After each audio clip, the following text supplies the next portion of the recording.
Let's quickly do a check. Let's take 1 minute just to say hello if we can. Honourable Minister, can you put your camera and mic on?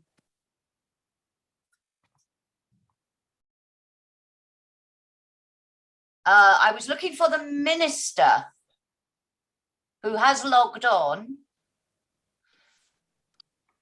Minister Oha, can you put your camera and mic on? No,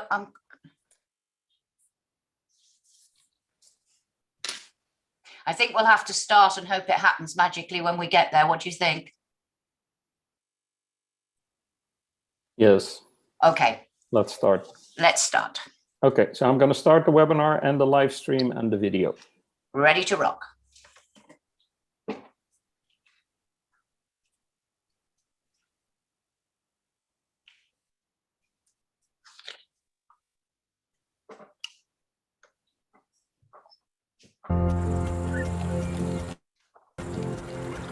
When I grow up, I want to be a teacher. I want to be a musician. I want to be a firefighter. I'm going to be a doctor. I want to be a pilot and fly around the world. I want to be a farmer. I want to be a fisherman, a veterinarian, An engineer. I want to help people.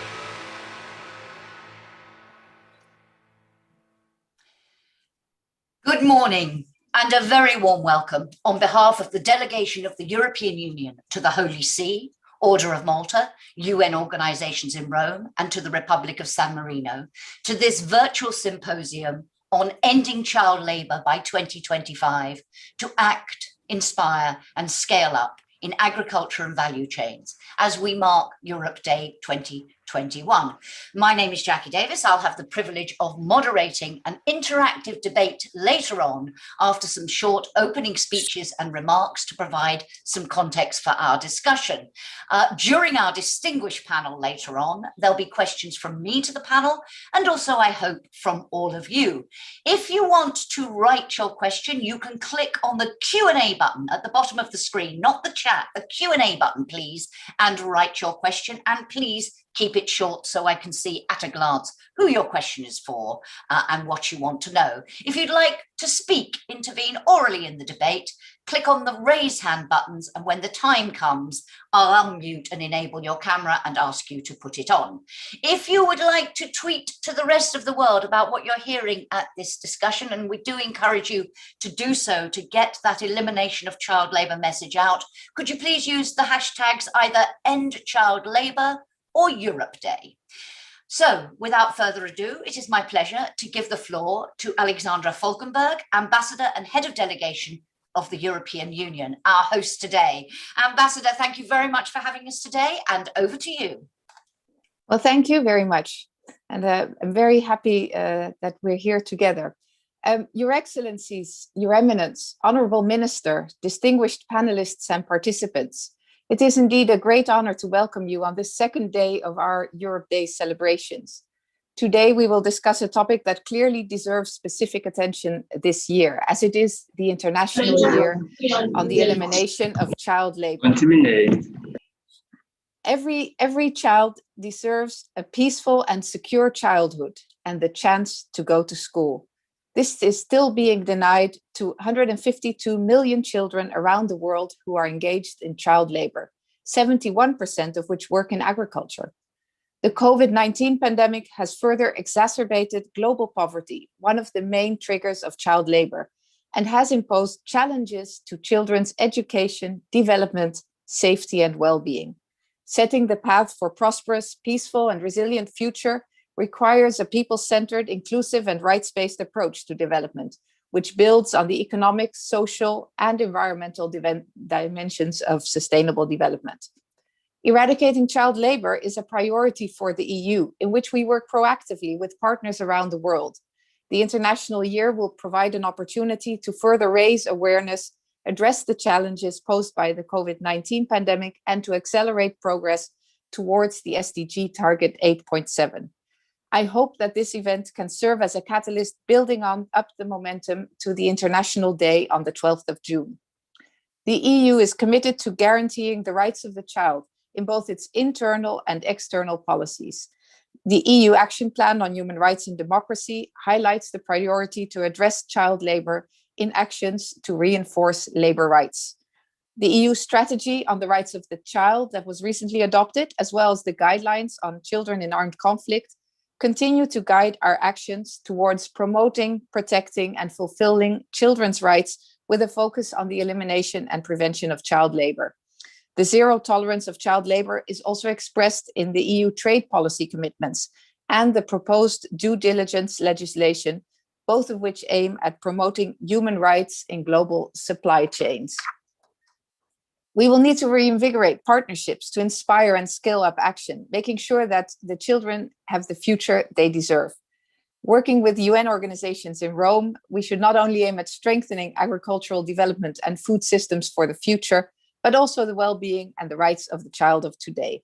Likewise, strengthening ties and deepening alliances with a wide range of partners is a clear EU foreign policy objective, such as, for instance, the partnership between EU and Africa, the cooperation with the Holy See, as well as with NGOs and the private sector.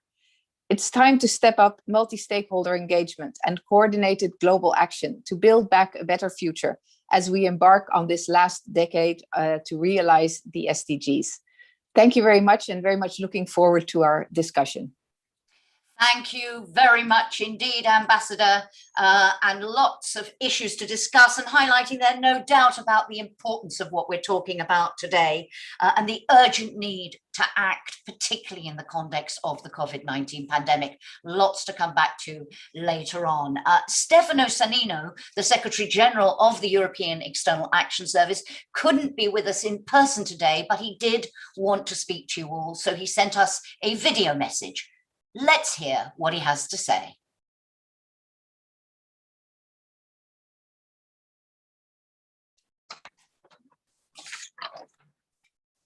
We seem to be having, there we go.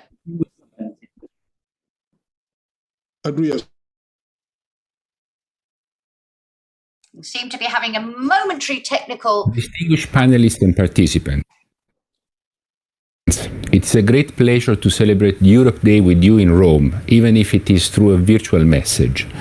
This year, we chose Serving a Stronger Europe in the World as the overarching theme for the Europe Day celebrations. It is particularly important in a world that is increasingly interconnected, interdependent, and contested, and precisely at a time when global problems are becoming more critical. This context calls us to rethink how we can strengthen multilateral cooperation as well as multilateral systems. In the 21st century, as the UN Secretary General wisely pointed out, we need a more inclusive and networked multilateralism, which adopts a multi-stakeholder approach and brings down silos. Today, we are faced with three overriding challenges that cry out for a coordinated multilateral approach. In the short term, to end the COVID-19 pandemic. In the medium term, to address the climate crisis and the root causes of protracted conflicts. And in the long term, to build resilience, bringing together humanitarian, development, and peace-building actors. As we enter into the decade of action, accelerating progress on all SDGs for the benefit of all people and children around the world will be crucial. Delivering tangible results, ensuring that no one is left behind, and working on a more sustainable and inclusive economic model will be essential to our quest to build forward better. This, however, cannot be achieved alone. Partnerships need to be at the center of our thinking and our actions. The vast network of EU delegations around the world serves the purpose of strengthening our relations and enhancing coordination with partner countries and organizations and common global challenges and crises. And the Team Europe approach testifies global solidarity of the EU to support the most vulnerable groups in developing countries and conflict zones. I am delighted to say that this year we celebrate one of our long-standing partnerships, 30 years of EU membership in the Food and Agriculture Organization. Our partnership has been driven by the common call to eradicate global poverty, hunger and malnutrition. We have also joined forces on issues close to our hearts, such as the fight against child labor. We believe that these joint collaborative approaches could serve as a catalyst for positive change in the world. 2021 is an opportune moment to redouble our collective efforts and to renew our commitments. If we want to achieve the objectives to eradicate forced labor and child labor in all its forms, we need that all the stakeholders join forces and take immediate measures. This will require an effective rules-based system, a strong multi-stakeholder cooperation, including international organizations, the public and private sector, and civil society. I'm glad to note that the EU delegation in Rome has invited a wide variety of partners around the virtual table today to strengthen the commitment to eliminate child labor in agriculture and value chains. This is not merely a human rights issue, but also a challenge to build sustainable livelihoods and to ensure responsible conduct of businesses. This requires a strong partnership and commitment from all actors, because in the International Year of the Elimination of Child Labor and UN Food System Summit, we need to join forces to act, inspire and scale up. I wish you a fruitful discussion for today. Thank you very much. So, Stefano Stanino there again underlining what we need to do, that partnership, which, as he said, needs to be at the center of all our thinking and actions. One of the things we're going to discuss with the panel is what are the key ingredients for successful collaborations? How do we build those partnerships and make sure they work effectively and more broadly in this pivotal year for reaching the goal, as we have heard from our opening speakers? What more can the international community do to inspire and scale up those actions and accelerate progress? Pivotal year, vital to have progress in this year if we are to reach the target by 2025. That is what I'm going to discuss with our panel, and I'm delighted to introduce them. And as I do so, panel, please do put on your cameras so that we can see you. Delighted to welcome Gilbert Hungbo, who is president of the International Fund for Agricultural Development. A very warm welcome to you, sir. His Eminence Cardinal Peter Turkson, prefect of the Dicastery for Integral Human Development. Your Eminence, very good to have you with us today. Thank you so much for joining. I hope you can put your camera on. Also delighted to welcome the Honourable Ignatius Bafor Awa, who is Minister of Employment and Labour Relations in Ghana. A very warm welcome to you, Honourable Minister. Ms. Els Halterman, who is Head of International Partnerships and Fundraising at IHD, the Sustainable Trade Initiative Beyond Chocolate Partnership. Great to have you with us as well. Maximo Torero Cullen, Chief Economist at the UN Food and Agriculture Organization. A very warm welcome, sir. And last but not least, Martin Sichel, who is Deputy Director General for International Partnerships in the European Commission. Great to have you all with us. Ladies and gentlemen, we have asked our distinguished speakers to make opening remarks of no more panel please than 4 to 5 minutes. And then we will launch a discussion. We have a couple of interventions to come from distinguished guests in the audience. And then I will open up the conversation with some questions from me to our panel and all of you. And as I said earlier, you can join that debate by either writing your question in the Q&A box or clicking on the raised hands button. So without further ado, let's get underway. And President Hungbo, who, as I said, President of the International Fund for Agricultural Development, your opening thoughts, please, sir.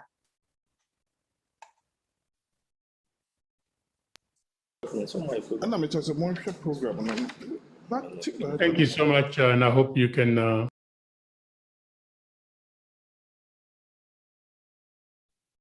President Thank you, Humber? thank you so much for giving me the floor. Let me start by thanking Ambassador Backenberg for organizing this great event.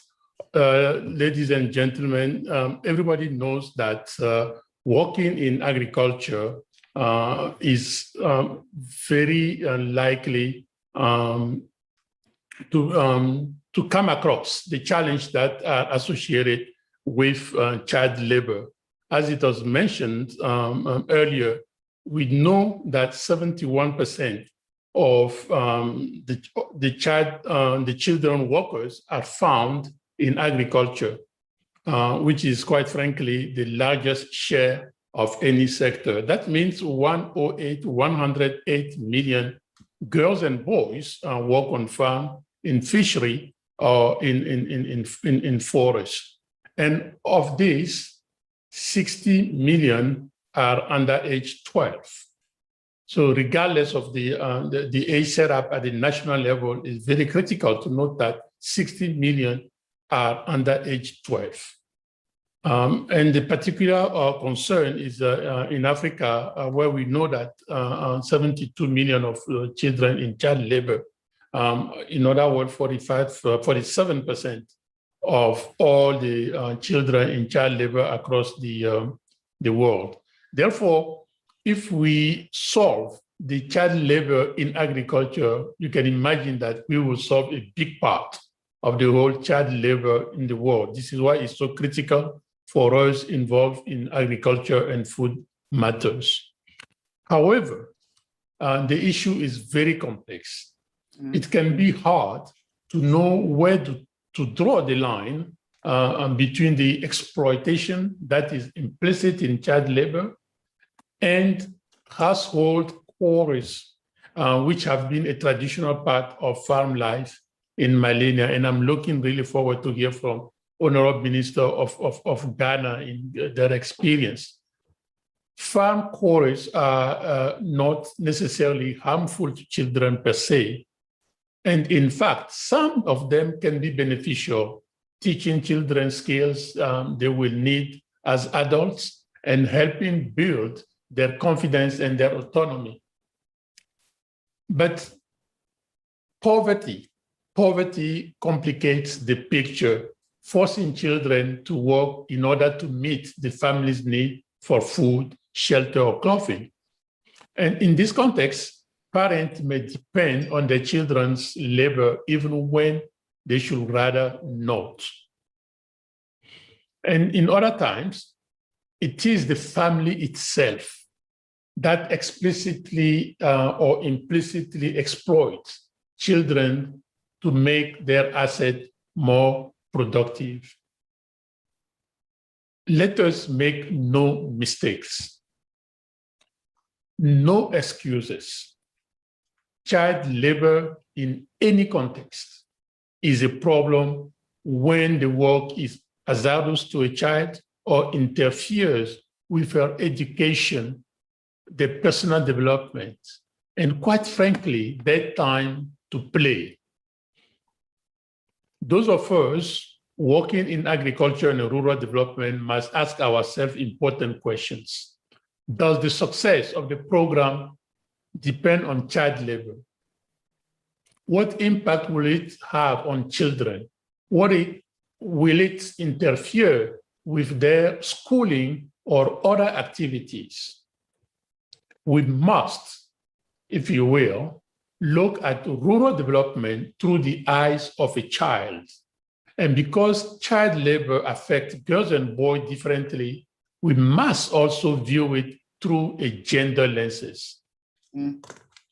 Consider, for example, the intergenerational effect of child labor on girls. When a mother has worked as a child laborer and not attended school, regularly at least, her daughters may face the same fate.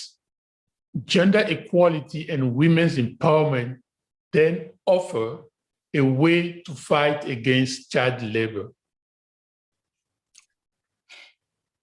IFAD is one of the founding members of the International Partnership for Cooperation on Child Labor in Agriculture, which brings together a range of expertise and multidisciplinary perspectives that address child labor in agriculture, and more importantly, promote decent work for youth and adults. Thank you. With this in mind, let me conclude by expressing our appreciation to all of us that are engaged in this fight. And we just have, as you mentioned, to scale up our different initiatives between now and the 2025 deadline. Thank you so much. Thank you very much indeed, President Humbo. And we will indeed be talking about how to achieve that scale up. And you talked there about the complexity of this issue and how many different things have to come together.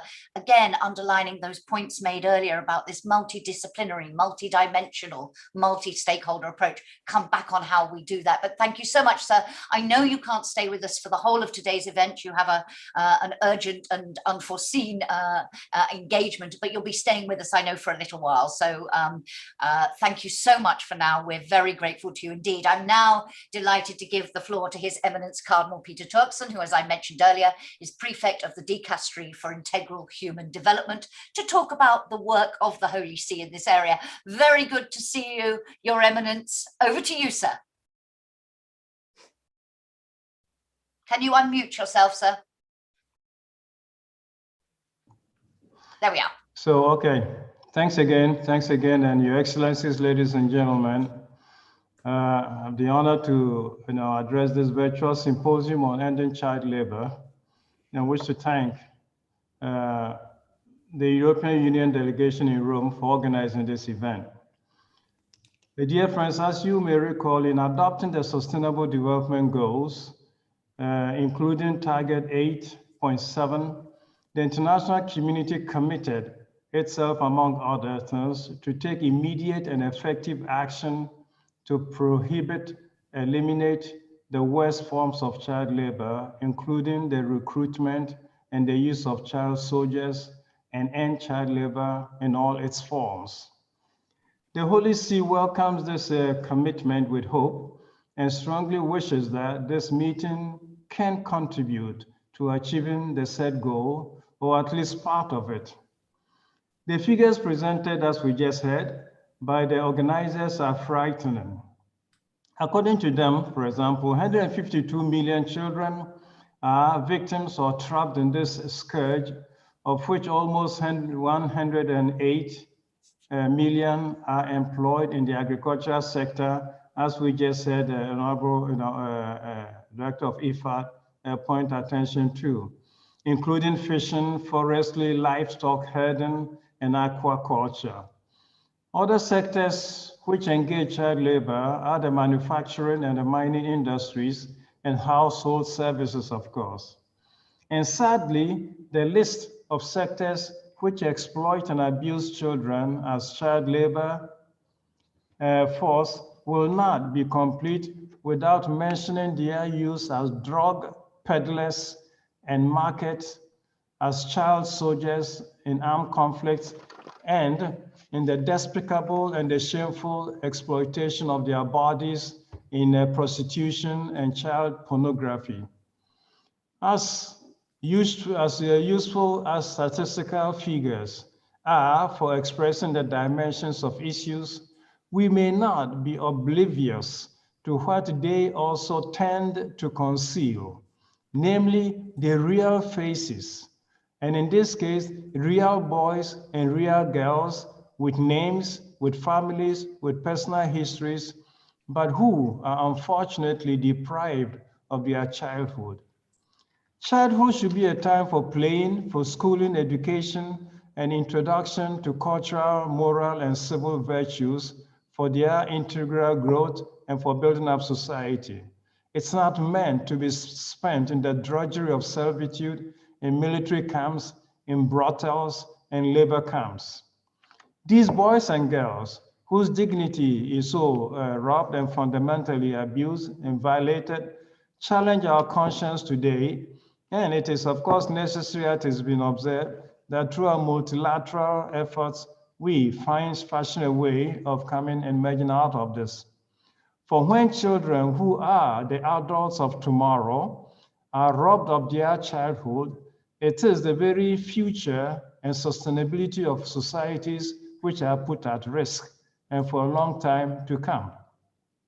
So at the same time, the figures we have just recalled reveal the contradictions of an economic system that does not recognize the supreme value and irreplaceable dignity of the human person and is ready to reduce him or her into an object just for economic gain and interest instead of making economic interest serve them. As you remember, Pope Francis has observed that such an economy which exploits people rather than put itself at the service of people is an economy which kills. And so in order to express the constant concern for the well-being of children and families, the Holy See has ratified the Convention on the Rights of Children, of the Right of the Child, which among other things prohibit all forms of exploitation of children, including economic and sexual exploitation and the use of children in illicit production and trafficking of narcotic drugs and psychotropic substances, as well as any form of labor that is hazardous to children, that disrupts or interferes with their education, and that proves harmful to children's health and stymies their irrecoverably deprived childhood.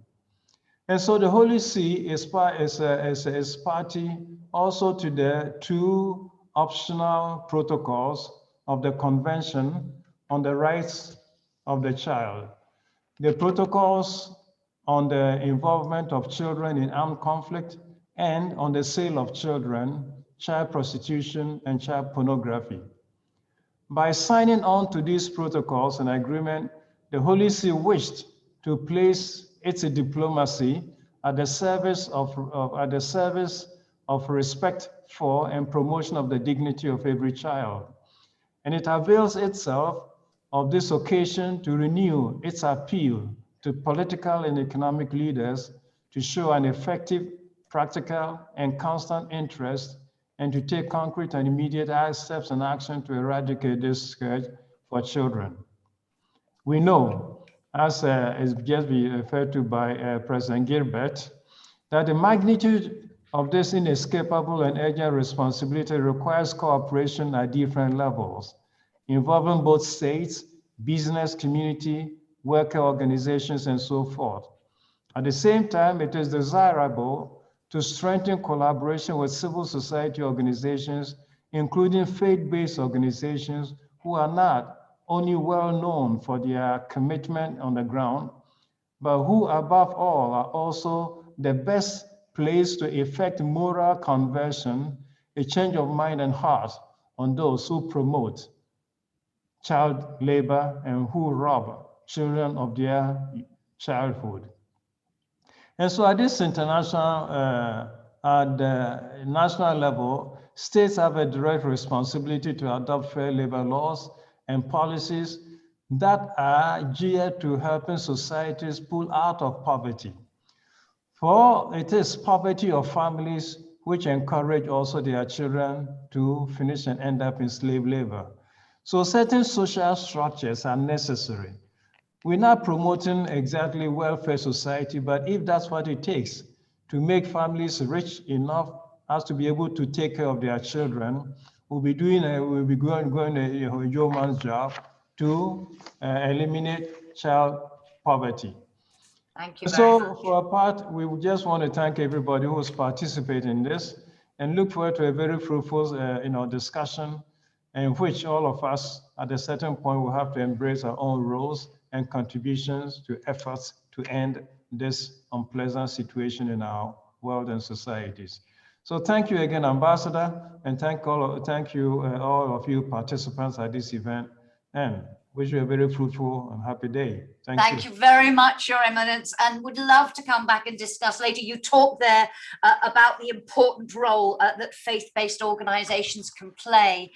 You talked about their particular capacity to help change hearts and minds. I'd like to come back on how you see that role, how everybody sees their role and the role of the other stakeholders in all of this later on. But thank you for now. We look forward to discussing all of that with you. It's now my pleasure to give the floor to the Honourable Ignatius Baffour Awa, Minister of Employment and Labour Relations in Ghana. Honourable Minister, thank you so much for being with us today. The floor is yours. Thank you too for this opportunity. Madam Moderator. Honourable Minister, your microphone is very quiet. Is there any way of turning it up at all, asking someone to... Can you hear me now? We can hear you. Yeah, it's okay. Yeah, we'll manage. Okay. So thank you very much for the opportunity given me. Let me take this opportunity to acknowledge my colleague members of the panel and all others who are on the platform participating in this symposium. Let me say that ours, Ghana, is to share our experience so far as issues of child labor management is concerned, and specifically in the area of cocoa.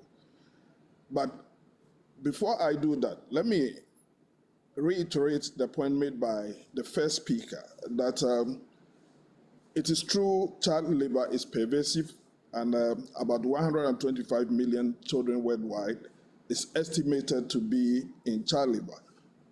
In Ghana, child labor is found mainly in the agricultural sector, fishing, and then artisanal mining, but it is more predominant in agriculture, for which cocoa is no exception. But let me also say that having known this to be a human rights issue and something that we should not encourage at any time, we have institutional framework to deal with this menace. Our Constitution itself guarantees the right of the child to education. We also have the Children's Act, which also regulates what children can do and what they cannot do. We have ratified Convention 182 and 138, which in a way also guarantees the minimum wage at which a child can start work, and then at the same time, the Convention on Child Labor. We have put in place what we call hazardous activities framework that also tells what a child can do in Ghana and what a child cannot do. Madam Moderator, I must say that if I sit here and say that there's no child labor in Ghana, then I will be very dishonest. Child labor exists in Ghana, but perhaps what we have not been able to do is to tease out the exact numbers as to the number of children that is involved. There is also a clear distinction that ought to be made between normal child work and child labor. Because sometimes we confuse the two, and anytime we are doing enumeration or doing research, sometimes researchers put the two together. But there should be a clear distinction between what is child work and what is also child labor. In Ghana, as I indicated earlier on, we have a National Steering Committee on Child Labor that is responsible for coordinating and regulating all activities of child labor programs. And then this National Steering Committee has put in place what we call National Plan of Action, which is more or less like a point as to how child labor should be managed within a specific time frame. The journey so far. Madam Moderator, Ghana has, since the early 2000s, waged a war on child labor. And our first approach was to make sure that we get as many children in school as possible as a way of taking them away from child work. So government has come up with so many interventions, and I'm pleased to let the forum know that currently, as we speak, primary education is about 98%. We have a 98% enrollment in primary education and 95% in junior secondary education.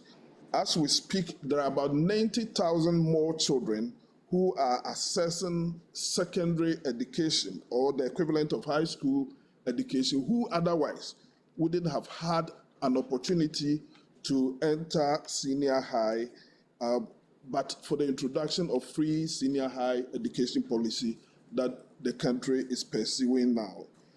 We are not just interested in getting people to school, but then we are also interested in making sure that they enroll and stay in school. So we have programs that also ensures that children stay in school. And some of these programs have been school feeding program, which currently covers about 3 million children. Government has taken a decision to cover every school-going child by the end of the year. We also have capitation grants, which is given to schools in place of school fees, which hitherto school children had to pay. And that, as I indicated, we are now implementing free senior high school for those aged between 15 and 18. There is also National Health Insurance Scheme, which is also free for all children under 18 to make sure that children stay healthy and they do not use health reasons as an excuse for not going to school. In the early 2000s, the average young Ghanaian had to walk a distance of about 4.5 kilometers before he can access school. But as I speak, this has been reduced to 2.1 kilometers. Teachers have been trained and deployed to almost every corner of the country, so shortages of teachers are not a common phenomenon as it used to be in the early 2000s. And then we have currently abolished the shift system in the basic school, whereby some children used to go to school in the morning and some in the afternoon. Now they all have one stream doing. Madam, as I indicated, the problem is pervasive. I believe the 4 minutes given to me will not be enough to address all the issues, but I want to believe that when during the interactive sections, questions will come up and I will tell. But I want to reiterate the point made by the first speaker and also re-echoed by His Eminence, that one of the key constant factors of child labor has been identified to be low incomes. There is a strong correlation between the size of the family's income and the involvement of their children in child labor. In your... Thank you. What sorry? Perhaps we can come back in the discussion to some of these points in a little bit more detail, sir. Thank you. Thank you. Thank you very much, Honourable Minister. And you're raising so many really important issues there that we want to discuss and pointing there to some of the successes, some of the things that can be done. I'd like to ask you later what you think the key ingredients are for success. And you also touched on an important point about the scale of the problem and what we don't know. You say we try to tease out the numbers, but it's not always easy. We can discuss perhaps in more detail how to get a true assessment of where we are. But Honourable Minister, thank you so much. It is great to hear what is being done and can be done, as well as what the challenges are. And we come back to those challenges later on. Delighted now to give the floor to Ms. Els Halterman, who, as I said earlier, is Head of International Partnerships and Fundraising at IHD, the Sustainable Trade Initiative Beyond Chocolate Partnership. We are talking all the way through about the importance of collaboration and partnerships.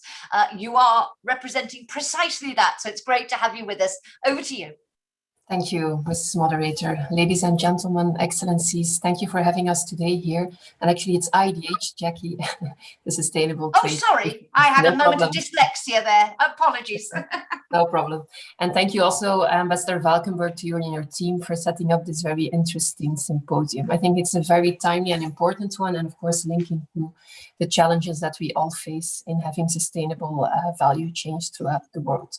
Now, you asked me to talk about what the added value of these multi-stakeholder initiatives and partnerships can be. In the the sector of sustainable trade, we hear quite often actually, and it's comforting to hear today that it should be all about the partnerships.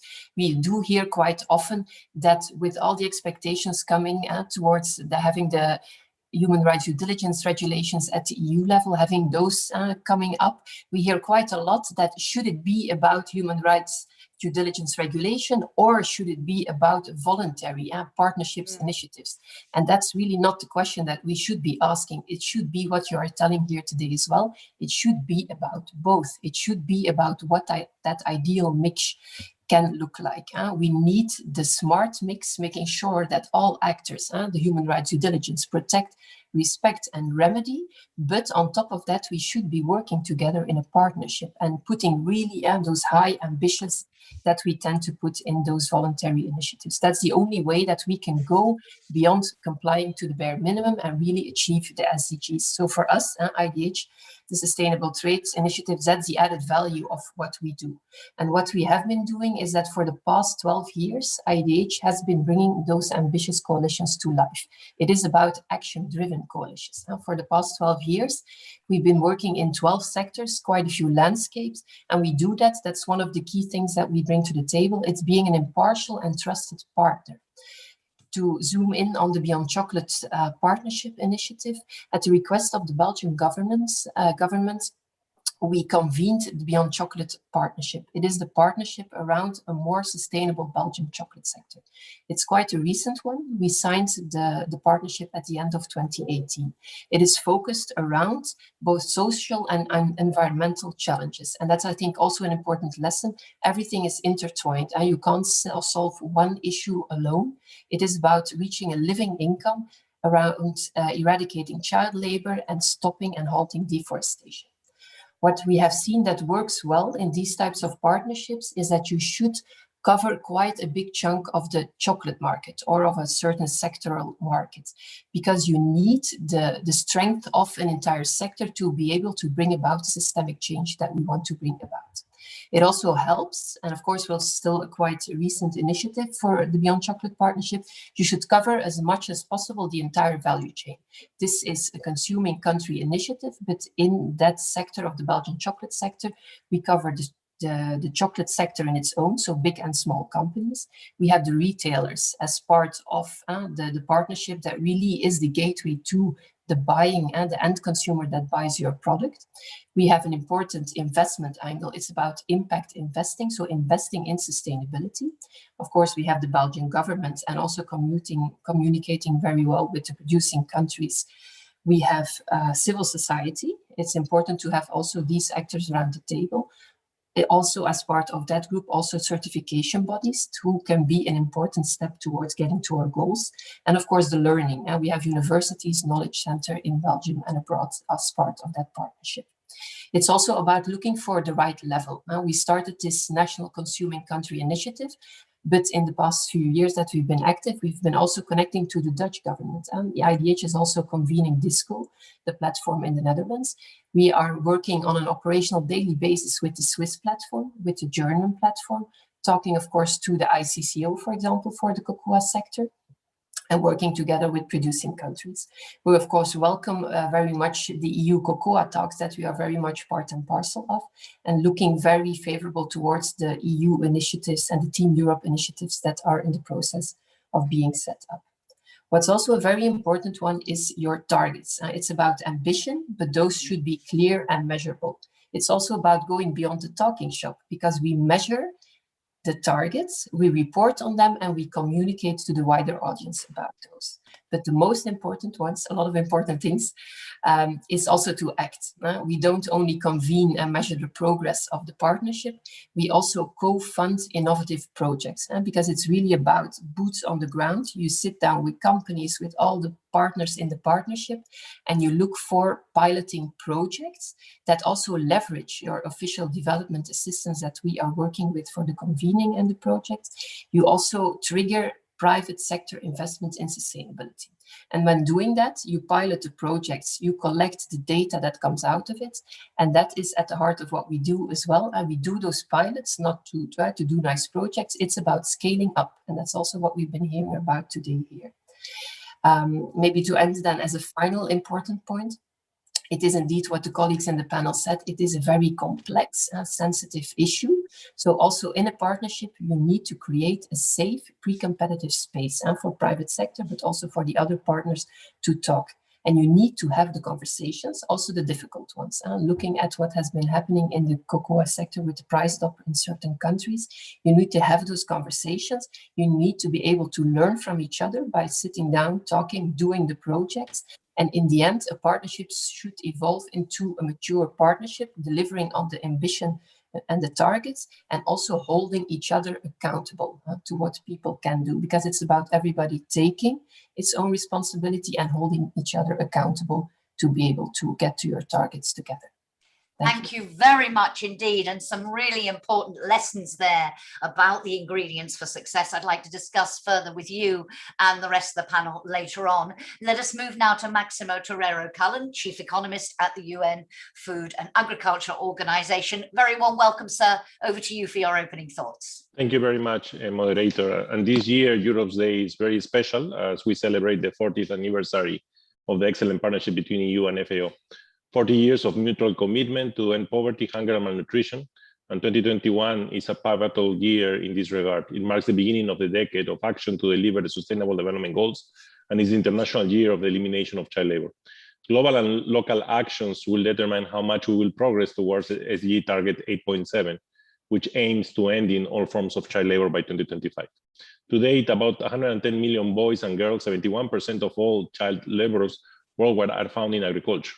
Therefore, it will not be possible to achieve SDG target 8.7 without a breakthrough in agriculture and its subsectors, namely crop farming, fisheries, and aquaculture, forestry, and livestock. Progress towards ending child labor will depend on how successful we are in addressing root causes of child labor in agriculture.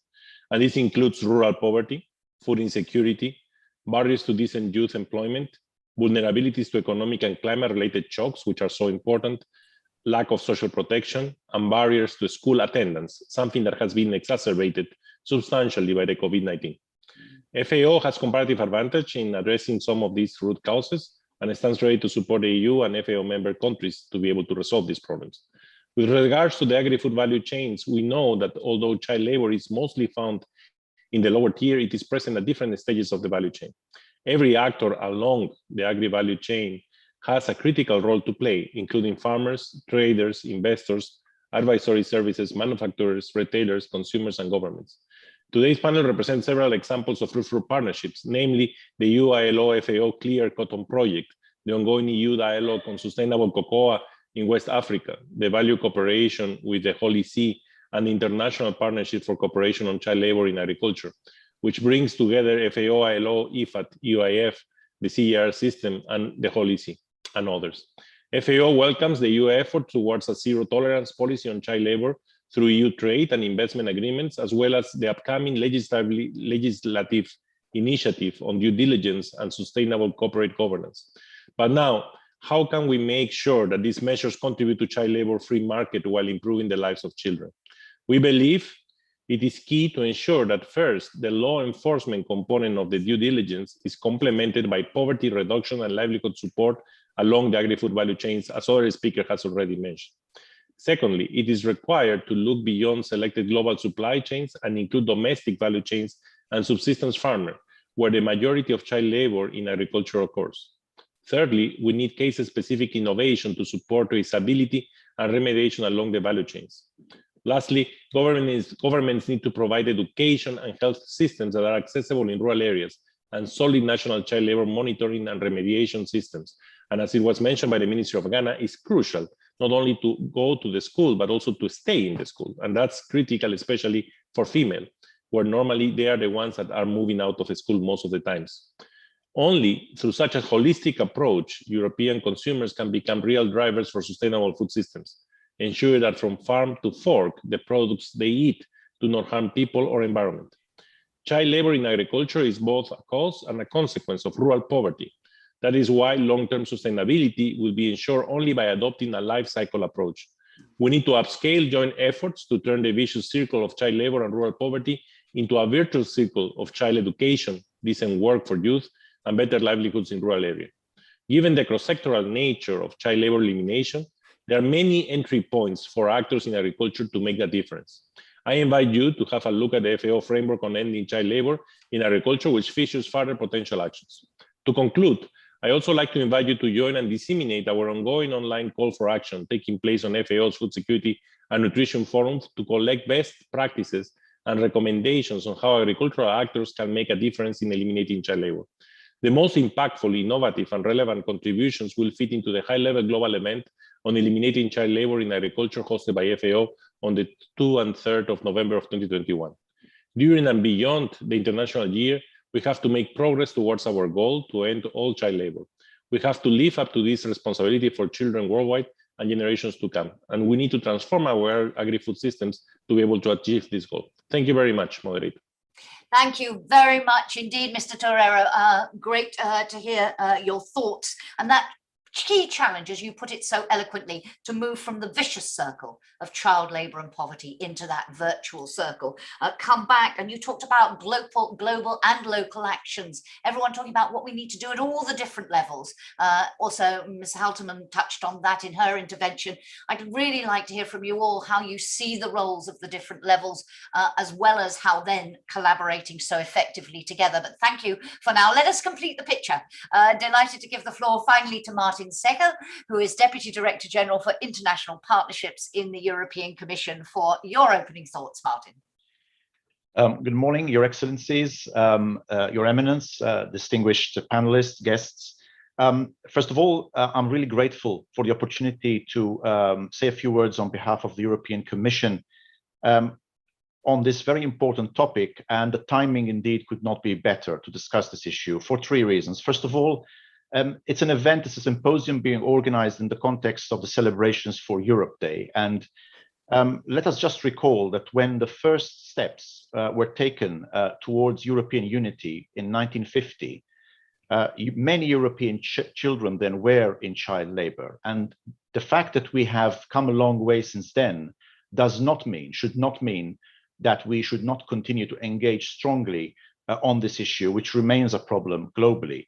The fight against poverty, the eradication of poverty, and the promotion of solidarity are indeed core to the European project. This is who we are, what we are, and this is a big part of that. Second point is, it's 2021, the International Year on the Elimination of Child Labor. As we've just heard, of course, we need to keep in mind the 2025 target for the elimination of child labor is literally tomorrow. And we are still a long way away from that, unfortunately. As many as 150 million children around the world could be still in child labor. And we know also the difficulty in measuring that. So there's a lot more to be done and so little time to achieve that very important goal.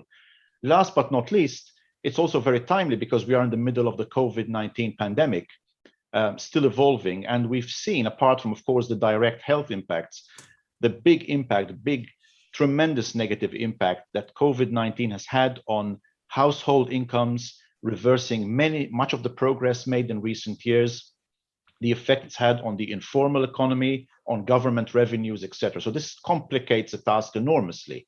And I think we should also talk about that maybe also later on. Our President, Ursula von der Leyen, has reaffirmed the EU engagement and has requested a zero-tolerance policy on child labor in new trade agreements. And also the recently adopted EU strategy on the rights of the child includes strong EU action to help our partner countries to reduce child labor and a lot of other political initiatives as well. But more importantly, since 2008, the EU has been supporting 150 projects that address child labor in 65 countries in various sectors, and we have invested around 200 million euros on this. And more recently, we are focusing our attention towards global value chain sectors, where child labor is still prevalent in a number of commodities and products which are also exported to the EU, most of them in agriculture and fisheries, and these also are very hazardous sectors where children are often exposed. A few thoughts, and then we can maybe expand further in the panel, I'm sure. First of all, as has already been said, this is a very complex issue. It requires a holistic and a systemic approach. There is certainly a need to forge strategic partners with key actors at all levels, And the biggest mistake we can make is indeed to work in isolation. We need to identify, when we're dealing with often very complex supply chains, all segments of that chain, their actors, and also the relevant child labor presence and risks. And the problem of the lack of data, of research, has already been mentioned. It's also been mentioned, very important to understand the local context, to associate the beneficiaries in all project phases.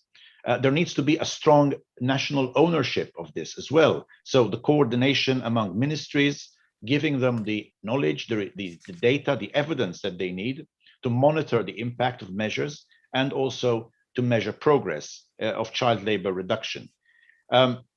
It's also important not to see this in isolation, as I said.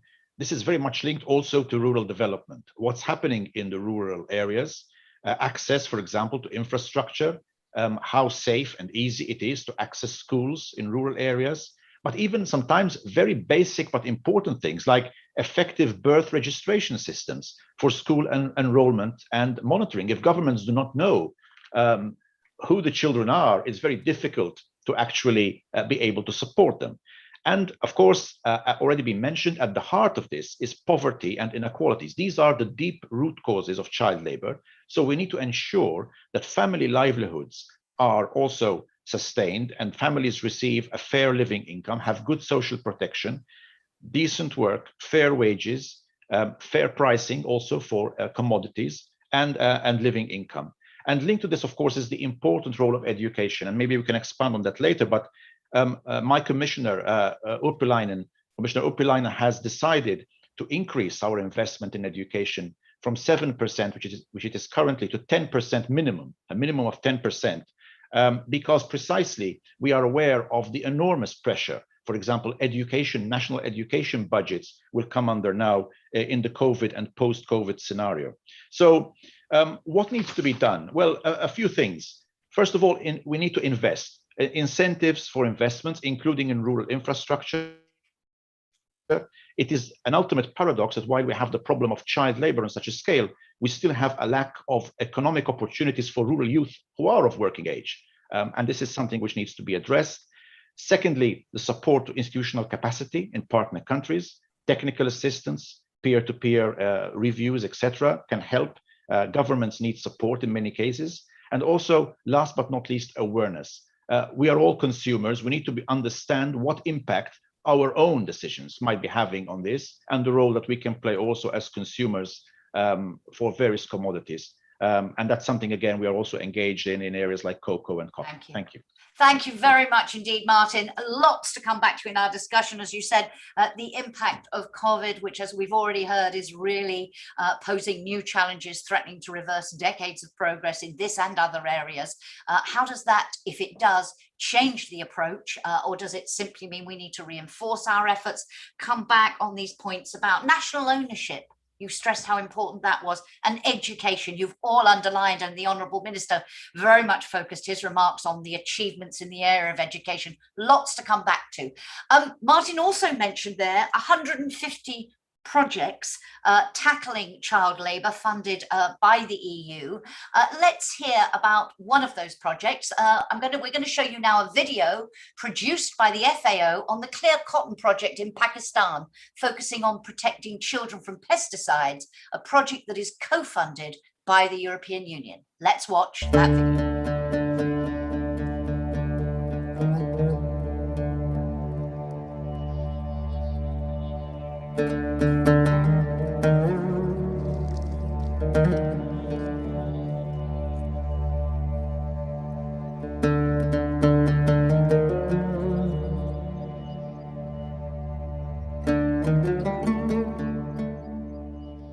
Field में जब वो पीछे आते हैं बच्चे तो गंदम की कटाई में पीछे खाना ले आए, पानी ले आए, और साथ में जब वो बांधते हैं उसको, एक दफ़ा हम लोग आए यहाँ पर डाल रहे थे उसमें दवाई, बच्चे थे पीछे, हमने नहीं देखा, उन्होंने वो दवाई हाथ में उठा ली और बाद में उसने वही हाथ जो है ना वो अपने चेहरे पे लगा ली, तो उससे ज़्यादा वो बहुत ज़्यादा उसके जिल्द जैसे रेड नहीं हो जाती, इस तरह की होगी ना वो.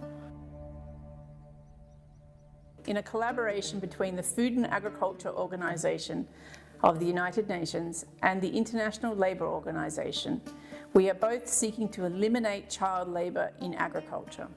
Under this collaboration in Pakistan, both agencies are pursuing the Clean Cotton Project, which seeks to eliminate child labour in the production of cotton and also to limit the exposure of children to harmful pesticides used in cotton production. Pesticides are normally hazardous materials with a potential to harm people unless well protected. Therefore, children and adolescents should not handle pesticides at all. This includes manufacturing, mixing, spraying, cleaning of equipment, or disposing of unused stuff. Farmers associations, trade unions, and other community-based organizations can share these messages to protect the children.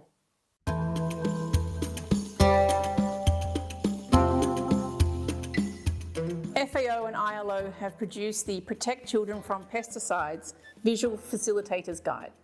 This guide is in Urdu, but can be understood by anyone, no matter what their literacy levels are, because this is a visual guide. It is very important for dissemination and generation of knowledge that how we can protect children and women from the negative impact. We should also understand that hazardous work, which is the exposure of children and women to pesticide, especially in case of children, is child labor.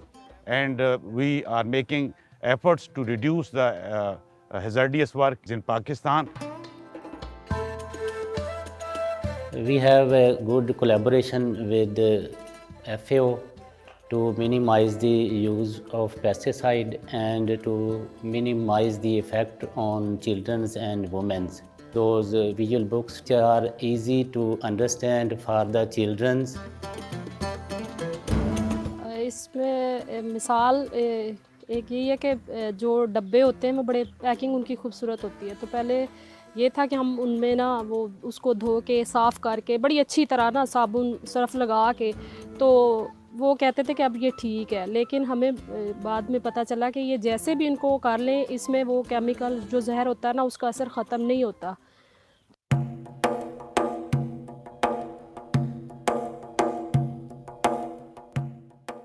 2021 is being celebrated International Year for the Elimination of Child Labor in the world, and Pakistan is also participating.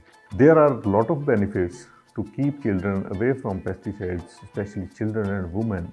This has a great impact on the rural economy, and by saving the money which has to be used by the farmers on the health of their children.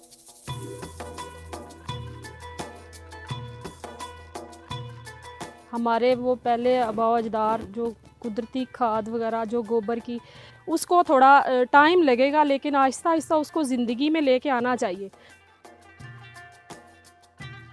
और जब से मैंने इसको पढ़ा है तो मैं इससे दूर रहता हूँ. मेरे वालिद साहब भी कहते हैं कि तुम इससे दूर रहो. जहाँ कहीं भी इसका छिड़काव हो रहा होता है फसलों में, मैं वहाँ से भी दूर रहता हूँ. बहुत अच्छा बेहतर कर सकते हैं इसमें. अवेयरनेस है, जब अवेयरनेस आगाही होगी तो ज़ाहिर है फिर हर चीज़ का पता होगा, तो हम अपनी ज़िंदगी को बेहतर कर सकते हैं इसमें.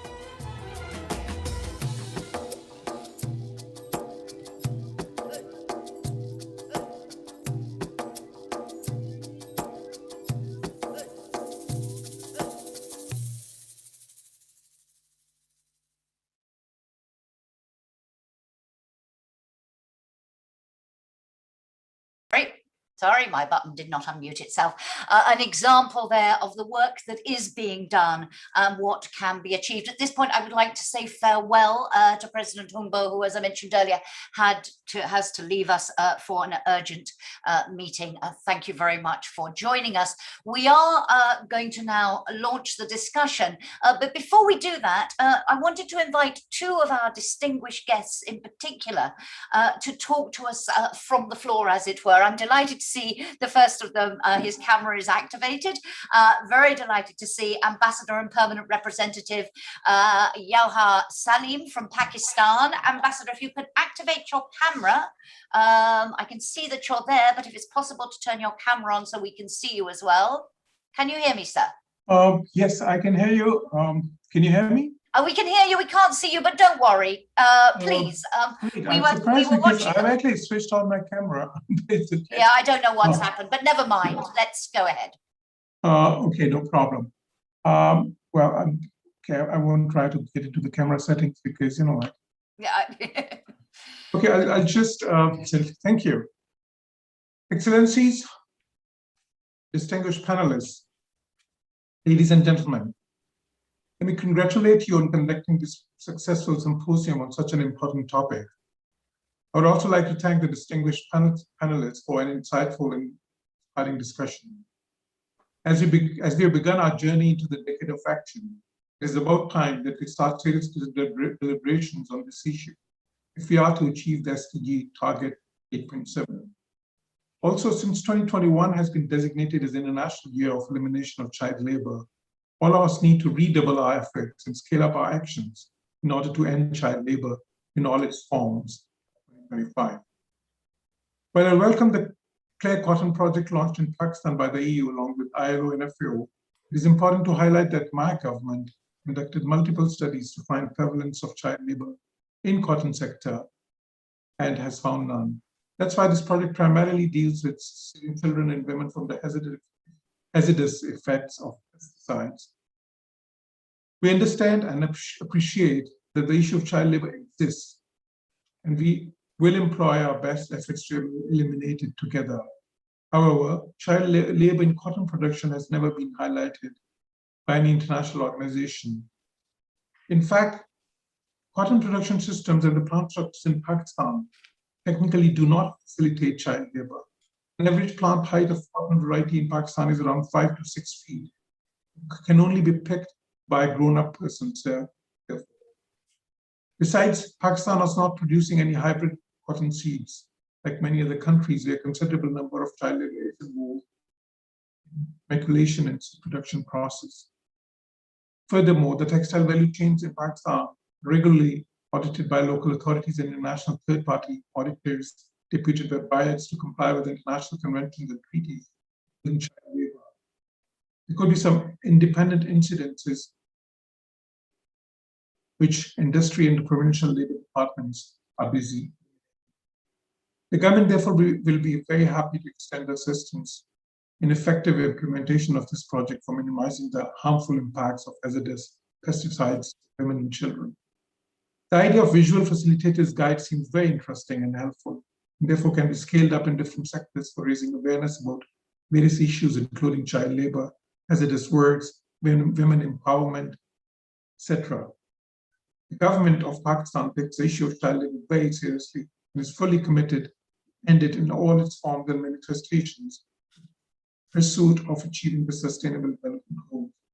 Last year, the government had launched a nationwide child labor survey, which should provide a clearer picture of the situation and help guide interventions to effectively tackle the issue and protect the rights of children in Pakistan. The Ministry of Human Rights also regularly works on reviewing and strengthening laws and institutional mechanisms to protect child rights. Laws at the federal and provincial level set bans on hazardous work for children and set minimum age limits for labor. The Ministry of Human Rights also launched a helpline for the public to report any incidents of child labor in the country. Pakistan has ratified most key international conventions concerning child labor, including the UN Convention on Rights of the Child, its optional protocols, and ILO Convention related to child labor. We would welcome any initiative or project to help eliminate child labor anywhere in the world, in whichever sector it exists. Lastly, let me congratulate you on a very timely and important discussion and reiterate my government's resolve to work with the international community, eliminating the menace of child labor from the world. Thank you. Thank you very much indeed, Ambassador. And again, many issues to come back to in our discussion.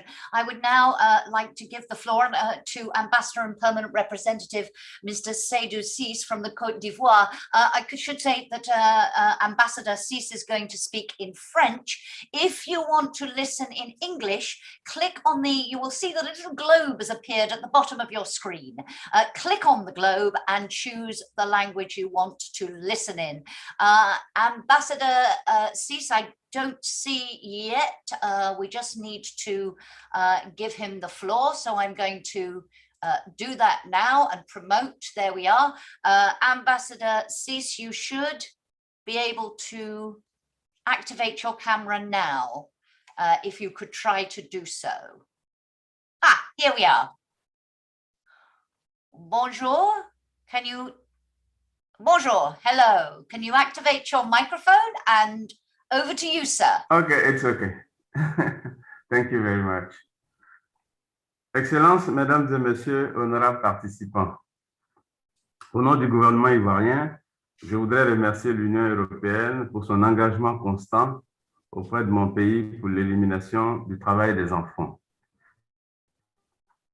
Et depuis son avènement au pouvoir en 2010, son Excellence M. Alassane Ouattara, président de la République de Côte d'Ivoire, a pris des mesures en vue de lutter contre le travail des enfants en général et en particulier dans le domaine agricole.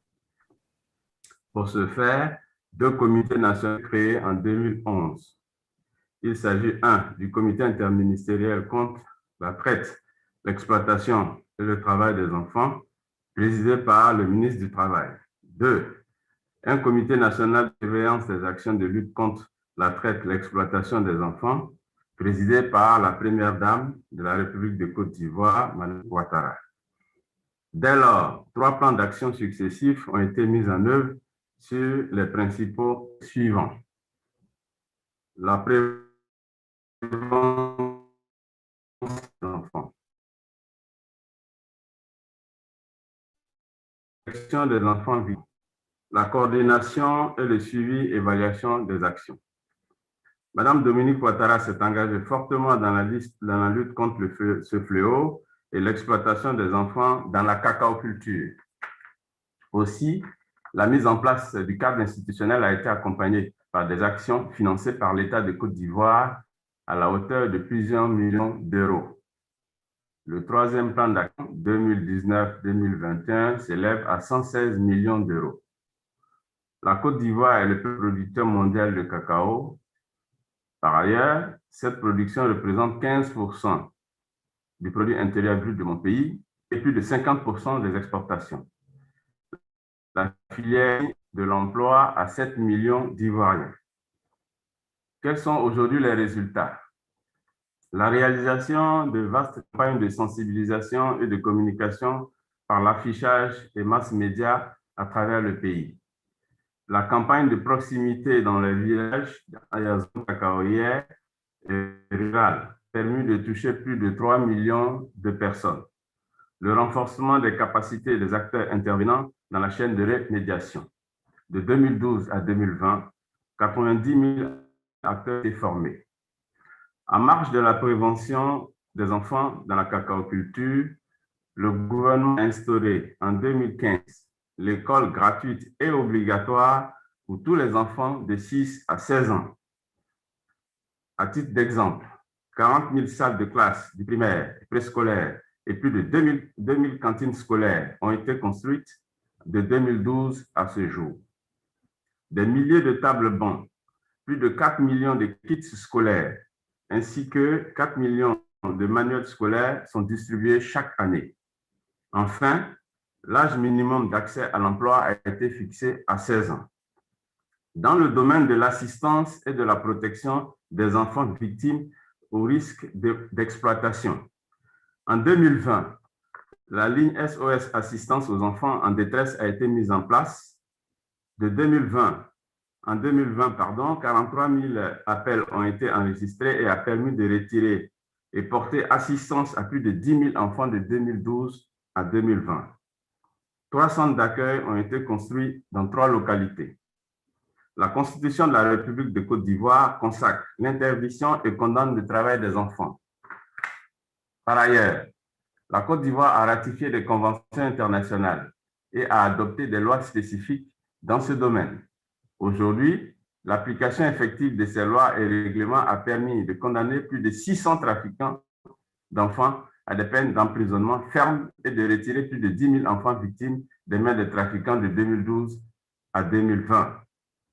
Enfin, la création d'unités spécialisées de la police dans le domaine de la lutte contre la traite et le travail des enfants a été mise en place et sont opérationnelles depuis 2020 dans 6 régions. Ce sont 1300 enfants victimes de violences et d'exploitation qui ont été retirés des mains de 300 trafiquants d'enfants et arrêtés. Excellences, Mesdames et Messieurs, honorables participants, je reste convaincu qu'avec la coopération de la FAO, du FIDA, de l'Union européenne, du Saint-Siège et tous les partenaires techniques et financiers, nous réussirons ensemble à mettre fin au travail des enfants dans la cacaoculture et dans d'autres filières agricoles à l'horizon 2025. Dans le contexte de l'application des prix rémunérateurs pour les paysans, producteurs de ces matières premières, en plaçant désormais l'homme au centre de toutes les actions de développement. Je vous remercie. Thank you. Merci beaucoup. Thank you very much, Ambassador, for your intervention. So we're now going to move to the interactive part of this event, a discussion with our panel. If I could ask His Eminence Cardinal Turkson also to put your camera back on, that would be wonderful. Thank you very much indeed. And let us launch our discussion now. I see some questions already coming in from the audience. I will come to those shortly, but let me start by really trying to underline here. We've talked about a lot of issues that need to be addressed, a lot of challenges that need to be tackled, and how important it is to act this year. I'll come back later on to your own personal priority for the coming months. But let me start really, and maybe Martin, I could come to you on what do you see as the key challenge, the biggest barriers to action that we need to address now in order to achieve, we're talking about, everyone's talked about a holistic approach to a very complex problem. That's easier to say than it is to do. How do you see the challenge? Same question to you all, but Martin first. Yes, indeed, it is a complex and multidimensional problem, but the first step to understanding and tackling complex problems is to analyze them, break them down into manageable parts. And I think for that, first of all, we need to have the right evidence, the right data. So the issue of research has been mentioned, but also to work on specific value chains, as we have already done with cocoa, with cotton. We're looking at also other sectors like fisheries and mining to understand exactly what the points of intervention need to be, to identify who the key actors are, the role that children sometimes end up playing in these supply chains, and then to address those aspects specifically. And I think there's a lot that can be done. Of course, what is needed is, first of all, to have investment in this. This does not happen on its own, even if there is all the goodwill in the world. It will need substantial investment, and I already highlighted previously the big problem we have that many governments around the world are having increasing pressures on their budget. So this is linked also to things like domestic resource mobilization efforts, fair taxation, but also fair pricing. This is another issue as well. Yeah. And I think we have a big role to play also as consumers of products to understand where our products are coming from and also what a fair price represents, should be. And this is, of course, then linked to other issues. One quick concept I will mention, very important, is the role of education. Yeah. In many of the countries where this is a major problem, there is not enough added value in the economy that will help lift people out of poverty. And this is why this is a problem which tends to be concentrated in the primary economy, agriculture, mining, fisheries, etc. And the key to that also, linked with the alleviation and the reduction of poverty, is to help these countries add value in their economy, and therefore also give a greater attention to education, because it is only through education that societies can add value. And indeed, Honourable Minister, you very much emphasised in your opening remarks when you talked about the many government interventions there have been. You gave us figures of the successes in primary education, absolutely central for you. For you, is that still, you seem to have achieved an enormous amount in that area. What other areas do you feel pose the biggest challenges now? Thank you very much. I will want to say that for the purposes of answering this question, I will want to segment the youthful population. Yeah. For school leavers, irrespective of the level that one left, perhaps one of the biggest challenges having employment opportunities for them. Of course, when I talk of employment opportunities, I'm talking of employment that meets decent work conditions. It has been a very big challenge. Our economy is not expanding enough, yet we have more and more young persons leaving school and are ready for the job market, yet our economy is not able to sustain them. Because of this, you may find one or two people getting out there to do indecent jobs, for which child labor is not an exception. The other issue that I think it's a major problem is the sustainability of the cocoa industry itself. You know, if a child wants to learn a particular trade, for instance, if a child wants to be a teacher, at age 10, the child will have set out studying towards becoming a teacher. If a child wants to be a mechanic, at age 10, or just after school, the child will be in a trade, learning to become a mechanic. We have not been able to, in addressing issues of child labor in agriculture, we have not been able to identify at what stage should the child learn the trade, and at what stage would the child's involvement in even learning the trade will not be described as the child being involved in child labor. I think that is why I said there's a thin line between child work and child labor, and sometimes researchers confuse these two, and therefore sometimes overstate the problem as it is. So, Thank you very much. Issues we may have to discuss. Absolutely. Your Eminence, if I could come to you, you talked about the role that you can play in terms of changing hearts and minds. And of course, one factor here is cultures, is traditions. And in terms of tackling this problem, for you, is that one of these central challenges? And if it is, how do we do that? I think in the light of the discussion going on now, I'll come to this from the economic angle, and then I'll end up with a religious thing. I mean, basically, the issue of child labor has two phases. There's a children's or the child's need for money, resources. Sometimes they're driven by their parents to do this because that brings in income. And there's the other phase, of course, is those who exploit, who force into, I mean, if you're talking about child soldiers, it's not children who willingly want to do, they get abducted and introduced into this. So if you take the part of access to funds, children needing, so economic means and whatever, then it's probably we can probably deal with that by, as I said, creating social structures which equip families with enough resources to be able to, assure their kids of financial support. So that in Ghana, the Honorable Minister is there. I've seen a lot of children come at traffic lights to your cars asking for money, and sometimes I ask them why, and they say, otherwise they cannot pay or buy an item for school or whatever. So a development of a social system or structure that enables families to have enough financial means to deal with basic domestic challenges is crucial. When we come to religion, the region or the role of culture and faith in doing this, I think that's very potent source of convincing people to not simply recognize the thing about human dignity, but proceeding from the religious belief of one God, creator of all people, in his own dignity, in his own image and likeness, one can then initiate a discourse about the need to protect the dignities of all.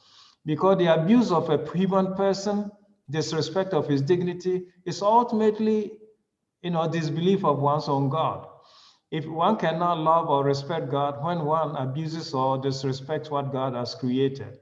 And with arguments like that, one can initiate a conversation that can lead to a change of mind and heart and conduct in the treatment of other people, especially the most vulnerable, who are the children. Thank you very much indeed. And just a comment here from Santa Sina from the audience saying the cause of child labour, really echoing what you're saying about these twin challenges. The cause of child labour is the market demand for cheap labour, which leads to the exploitation, and the lack of investments in education and inability to appreciate the enormous parental demand for education. We talked about that importance of substantial investments. So thank you very much. But let me turn to Mr. Torero again.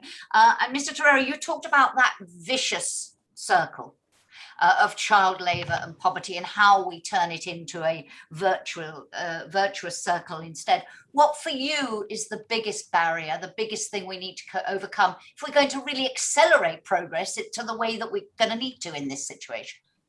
Clearly, the biggest problem, as I initially mentioned, is rural poverty, and rural poverty is mostly agriculture, and that's what needs to be changed. A significant amount of smallholder farmers which are in subsistence, and therefore they need income, and one of the ways for them to help their production function is to have child labor.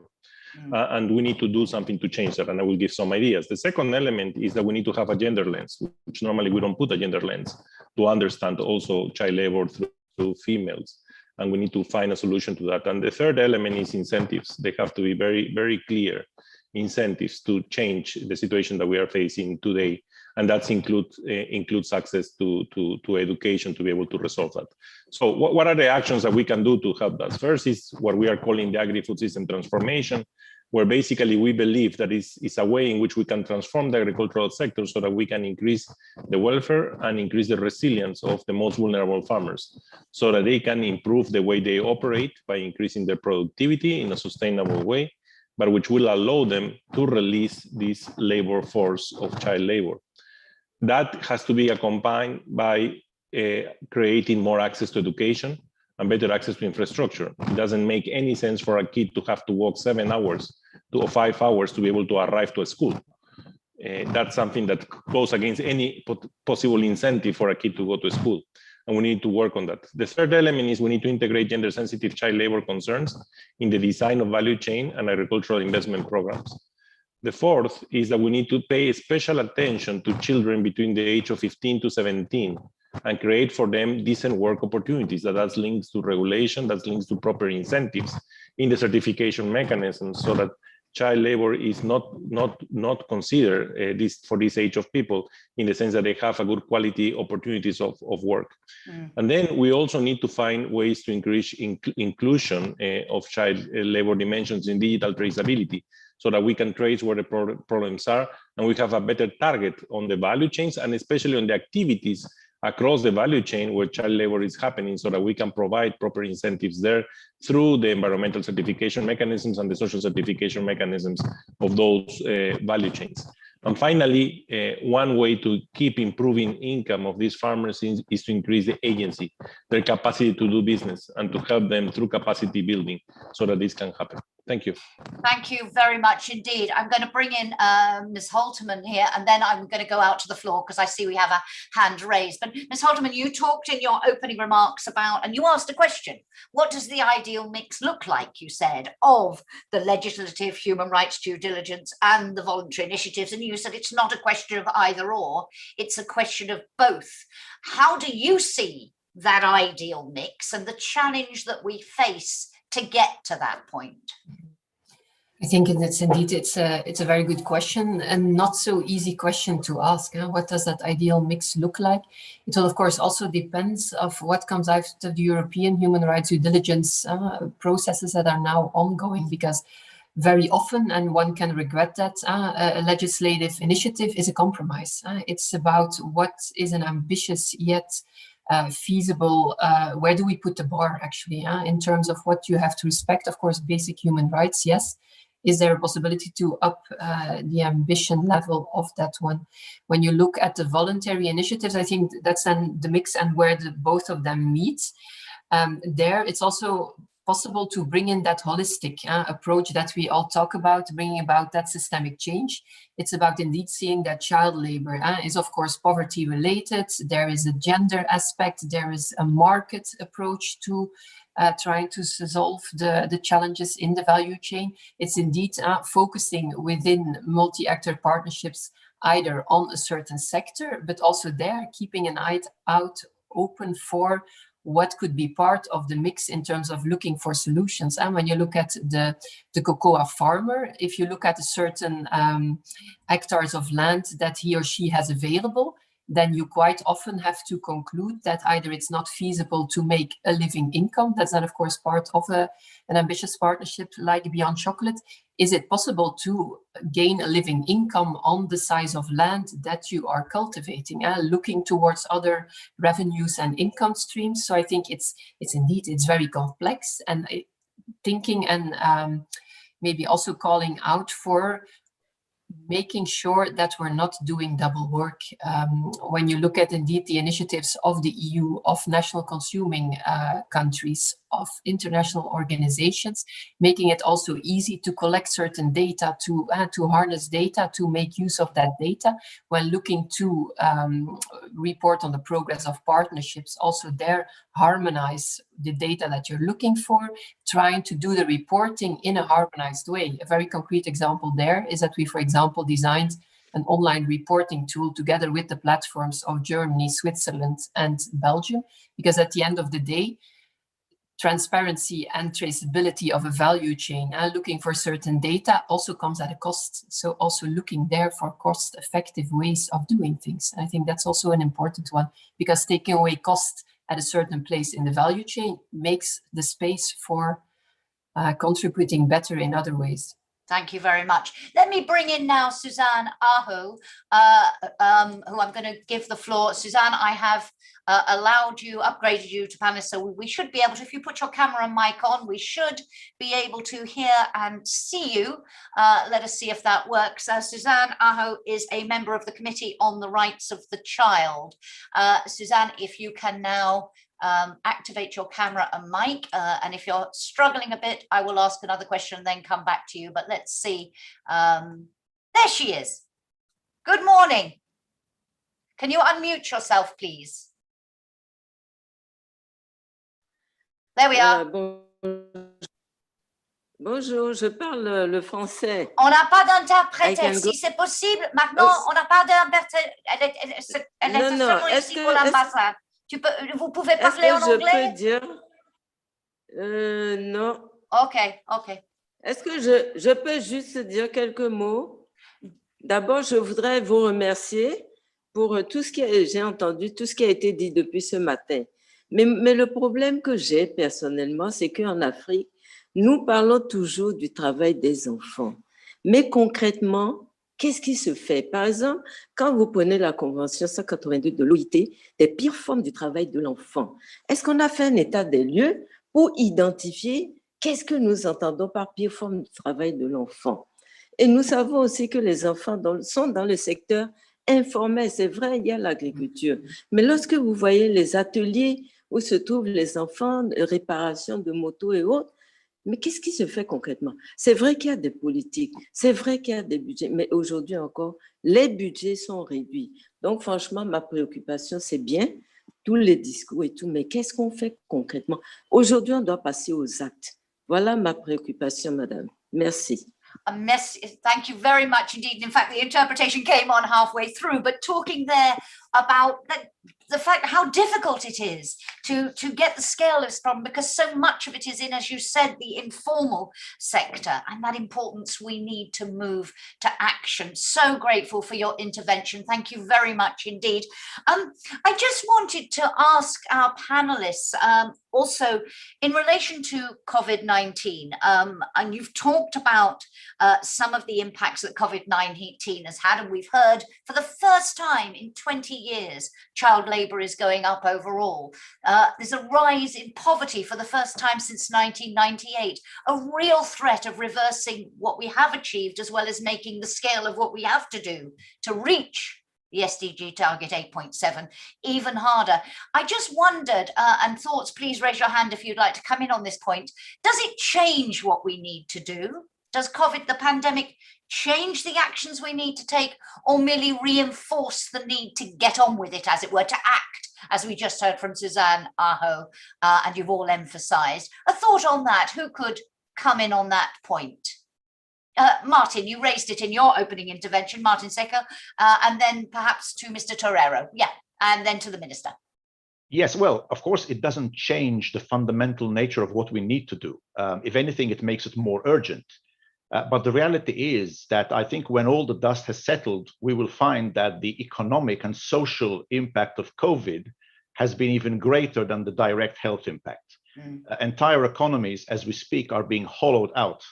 We know this, what this means in terms of also not just of the direct impact, certainly on families, and the risk they become even more dependent on child labor, but also the revenue of governments is going down sharply. And therefore, that means they will have less money, certainly to do things like enforcement, but also, very importantly, the important sectors which are always being squeezed out, like education. Children have been out of school in many countries for a long time. It's doubtful whether many of them will be able to return to school safely at any time soon. And this has to be a priority. So we need, in answer to your question, we need certainly to do much more, accelerate efforts, intensify efforts, and support governments, particularly to ensure that they have the domestic resources that they need to continue to invest in important sectors like education. This is the reason why Commissioner Urpilainen has decided to increase our investment in education precisely at this time, because education is the main sector which gets squeezed out whenever there is child labor. And indeed, by ensuring that children go to school, go back to school and remain at school. And then, of course, we can, the point already mentioned about the importance then of addressing things like technical and vocational education, the educational needs of the various sectors themselves, the educational needs in agriculture and whatever it is, that, of course, has to be supported financially. So I say, we need to do much more at a faster rate, but also we need to upscale our investment collectively. Thank you very much. And as you mentioned agriculture, Honourable Minister, maybe I could come to you first, and then Mr. Torero, I will come to you. What impact has the pandemic had? You talked about your successes in getting children into school, but now facing a huge challenge, no? Yeah, just like the earlier speaker rightly mentioned, COVID-19 has actually resulted in low revenues for the state. Our debt levels have gone up, so spending in social areas have actually reduced, and that has its own consequences of on especially children and vulnerable children. But let me also say that at the personal level, disposable income of persons have also gone down. So many workers, per our local research that we did here, have lost their jobs or may have had their salaries reduced as a result of the COVID.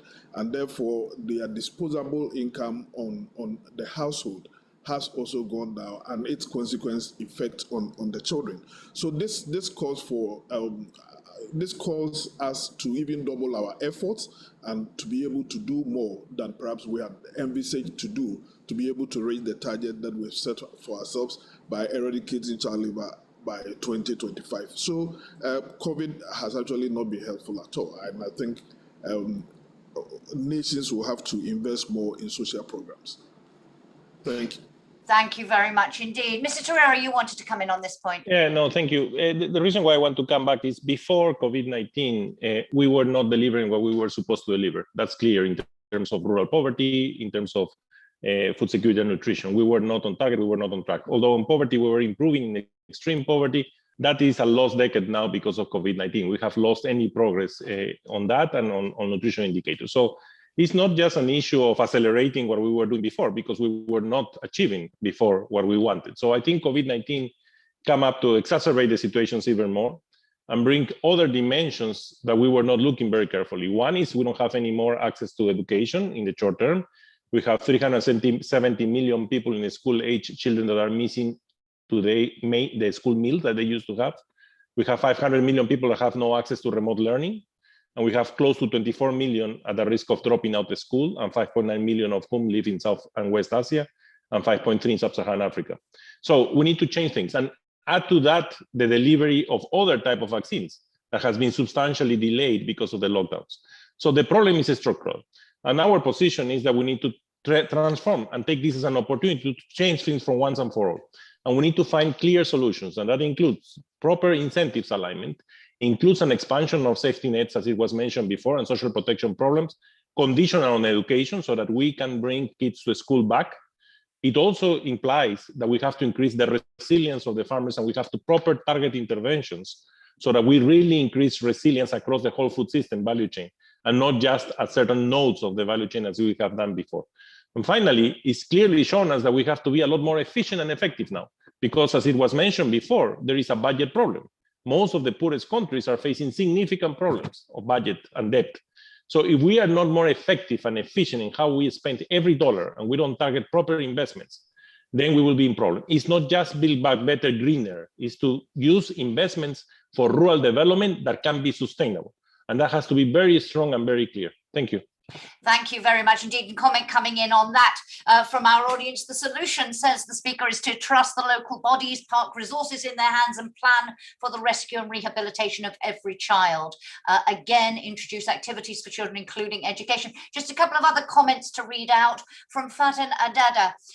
Child labour is extremely embedded and hidden under family farming in the Nena region. Culture and traditions on top of poverty and other push factors, weak social protection, rural services, etc., make it critical to eradicate child labour. It needs an integrated and joint UN organisations efforts, as we've been saying, and crisis in the regions has exacerbated this phenomenon. Lots of emphasis, says this speaker, on emphasis on value change, gender and OSH in the agricultural sector, very much reinforcing. I'm going to take one question from the floor, and then I want to come back on the questions of partnerships, and there's a question specifically to you, Ms. Halterman, so I'll come back to you in a moment. But let me take, if I can, Laurentia Augustine. I am upgrading you and allowing you to put on your camera and mic, if you could do so, and we will hear your question.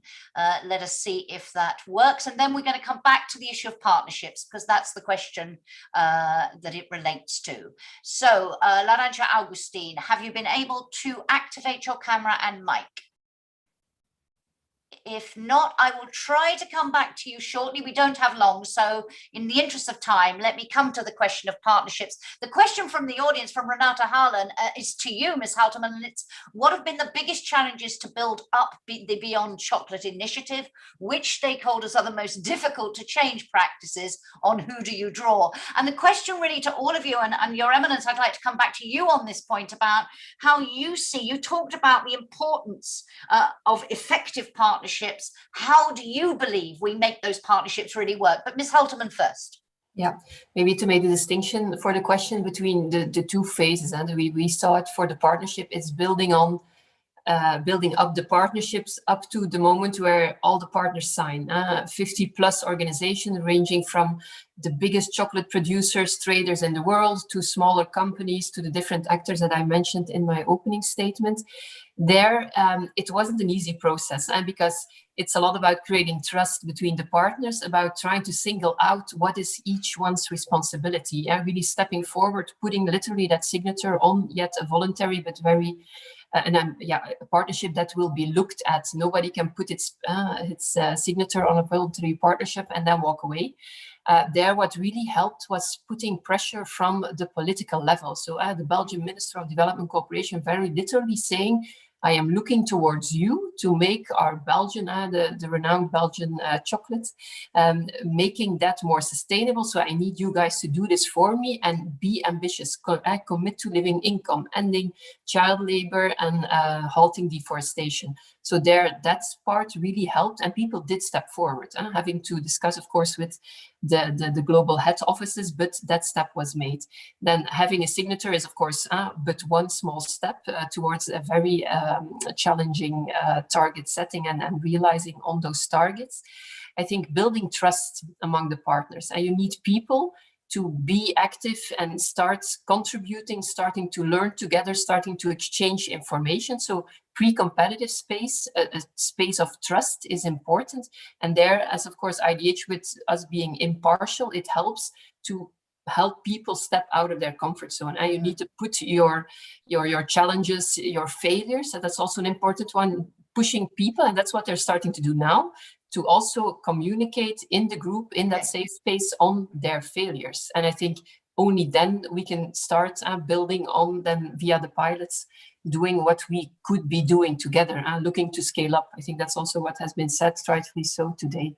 Thank you very much. And Your Eminence, as I say, you talked about the importance, you talked about putting your diplomacy at the service of the fight against child labour, but you also talked about cooperation at EU level, how important it was, and working with CSOs, civil society organisations, and so on. What for you is the key to making that collaboration really work well? I think a way of beginning or a point of departure could be the identification of the type of interests that we all have in the issue under discussion.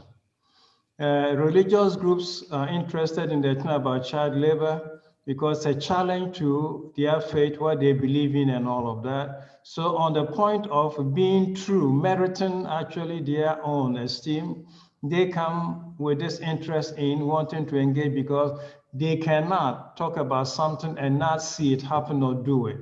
So the interest of religion or faith-based groups in this issue is the need to ensure a point of faith that they have, and that is the dignity of people by reason of their creation. That's one interest group.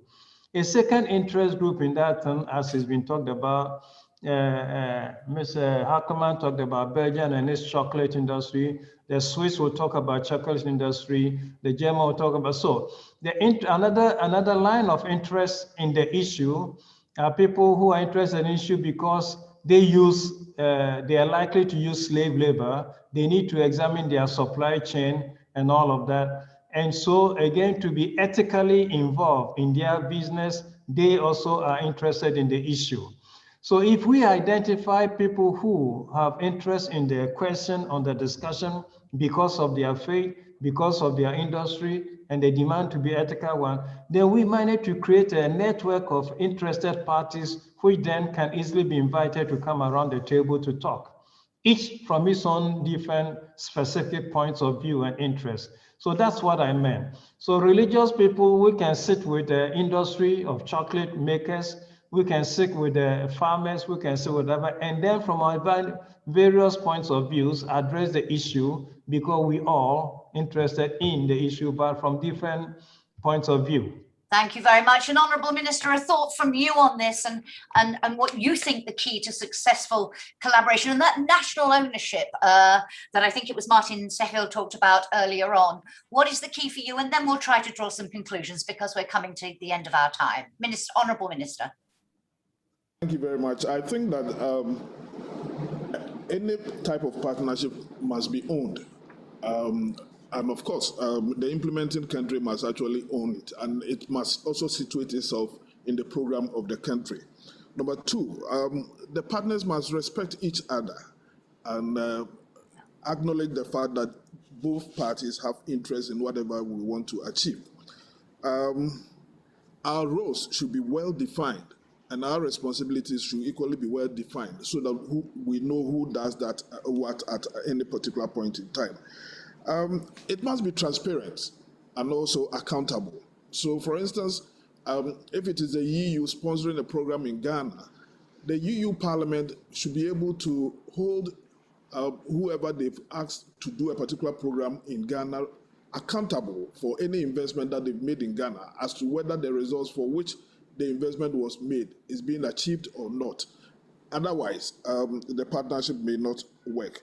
And then we must also take into consideration the cultural setting of the environment within which the program is going to be implemented. Anything which will not take the cultural setting of the environment within which the project is going to be implemented into consideration may not necessarily work, because you would need to develop a specific program to meet a specific cultural setting. Thank you. Thank you so much.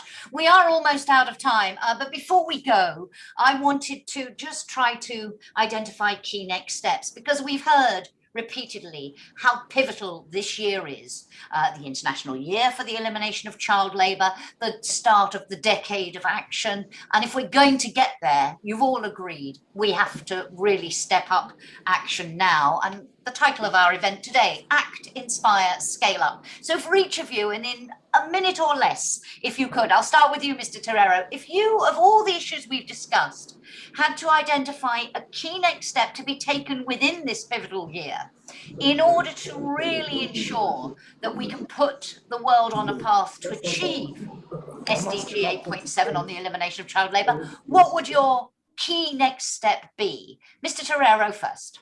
Thank you so much. I think the key next step is to first recognize the importance of reducing inequalities, and that's not an easy job to do, and to target interventions to specifically resolve the problem of child labor.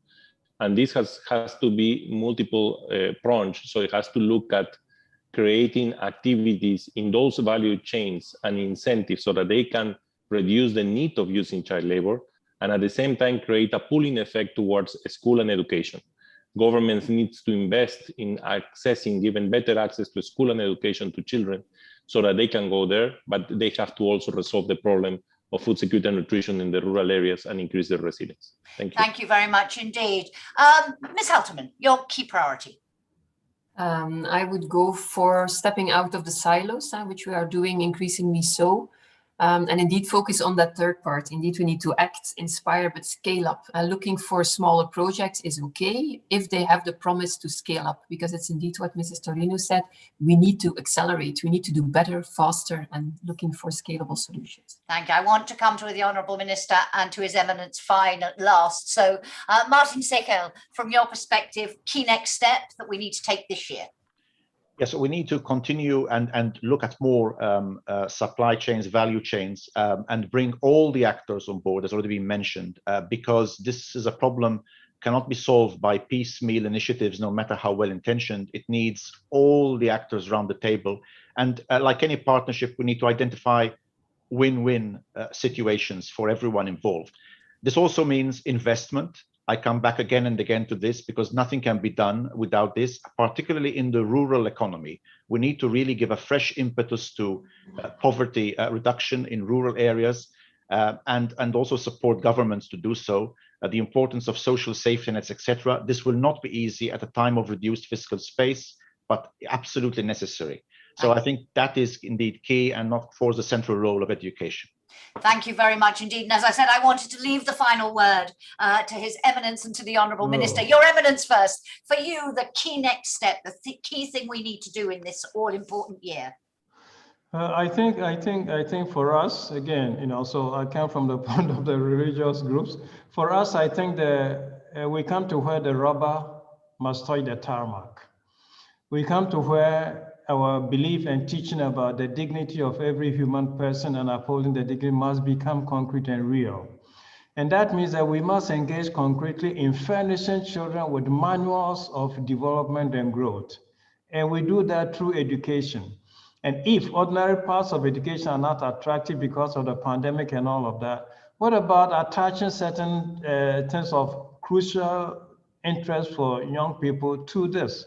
So why don't we get creative about developing academies of sports and music, for example, where children come and they're not coming only to learn and whatever, but there will be sports and there will be music. Two things that attract children and that attract them. So we get creative in developing the type of structures which, despite all the challenges, can still draw children to education, because that's a way that we put manuals of growth in the hands of children. Thank you so much. And we're going to hear a little bit more about music in just a moment. But Honourable Minister, I wanted to give you the final word. As you face, as you said, a lot has been achieved, a lot of successes, but also a lot more to do. What for you is the key priority for the international community this year? Thank you very much. I want to say that, yes, I applaud the initiative of the European Union, but I would want to see our commitment to fighting child labor being more holistic than it has been. Being commodity specific perhaps is not the best way to address the issue, because in Ghana, if you succeed in taking children out of cocoa production and they end up being in mining, you have not done anything. If we are tackling child labor, then it should be holistic in nature. So any approach to tackling child labor should be holistic. And then let me also reiterate the point I made earlier on about fair pricing for our commodity, because that's the surest way of ensuring that the incomes levels of the farmers are enhanced, and to that extent also helping them to be able to get more money to hire farm laborers instead of using their children. Let us stop paying lip services to the issues of child labor and really get committed to getting rid of this menace, and by actually investing in it. Thank you. Thank you very much indeed. And panel, thank you to all of you for a great discussion. I'm really very grateful to all of you for being with us today and for sharing your thoughts, both on the way forward, some of the challenges, but also some of the huge opportunities to make progress in this area. We heard Cardinal Turkson talk a little bit a while ago about academies of sport and music.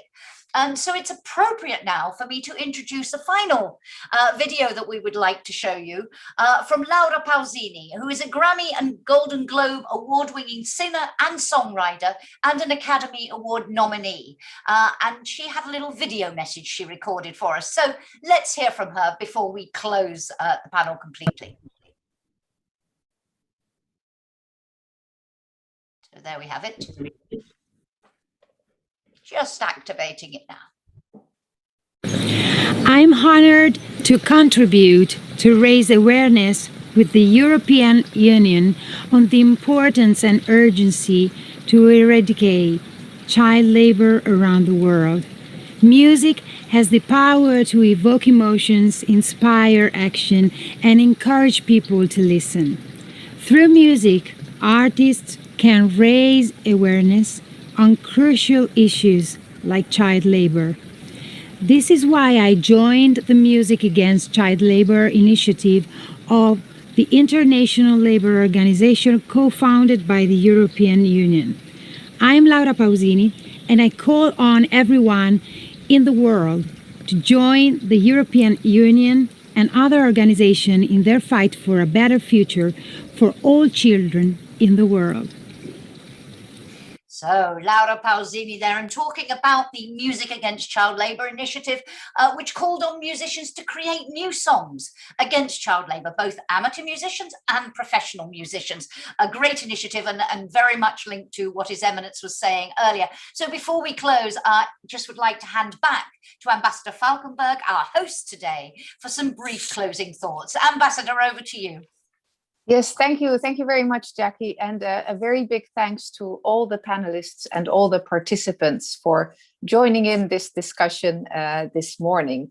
It's been a great honor, and it's been most of all very inspiring. And it's very clear that there's not one single solution, but that we need to join hands, as the minister said, a holistic approach to work together to end child labor. So thank you very much. And we are very happy to hope that you've had a nice and interesting discussion. We will take this with us, and I wish you all a very nice day.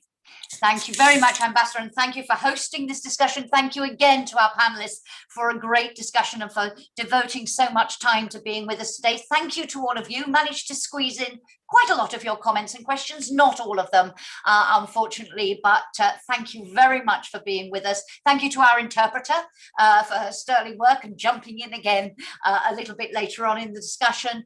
And it only remains for me to wish you all a very pleasant rest of the day and stay safe. Take care, and thank you very much.